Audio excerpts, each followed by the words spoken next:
company in 2010, and here we are now, building some of the baddest cars on the planet.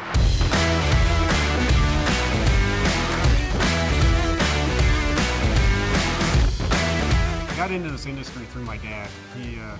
He was into cars, never to this caliber of what we're building here, but you know, it was a hobby, and he kept buying tools and cars, and I never went to school for any of this. It just trial and error with lots of error. We are bringing a 71 Cuda owned by Kent Matrenga.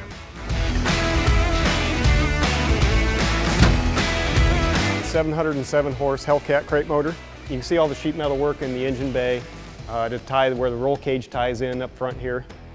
All the sheet metal work around the fan shroud and this whole latch area. And you can see the booster is sunk into the firewall. The top of the hood was just reworked slightly. The bottom side was heavily reworked to make it fit around the supercharger on the Hellcat.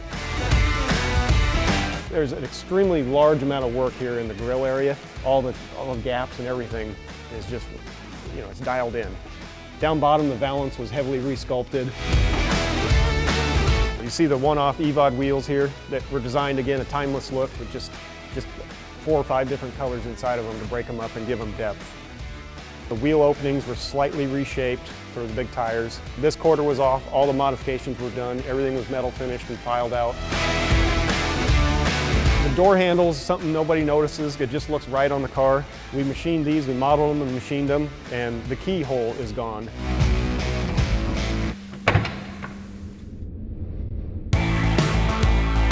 On the inside of the car here, we really wanted to keep it 71 Cuda. If you look on top of the dash, you can see we kept the wood theme. The corners of the dash was a lot of work making them fit around the roll cage. And then again, the roll cage follows the A-pillar and follows where the B-pillar would be if it had one, and back into the sail panels. The steering wheel we're really proud of. It's a spin-off of the wheels that were designed by Gary Regal.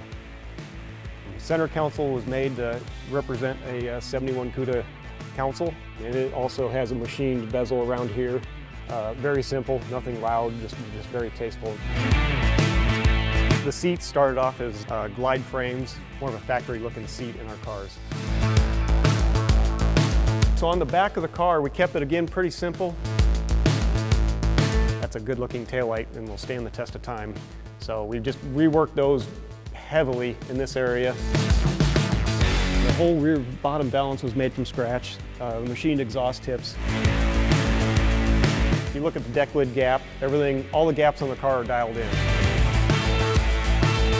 Battle of the Builders is one of the best competitions there is, whereas, you know, sometimes at a regular car show, maybe the judges or whoever's picking the cars don't exactly understand the level of the car or understand what it takes to do something. So now you have guys that are actually doing that.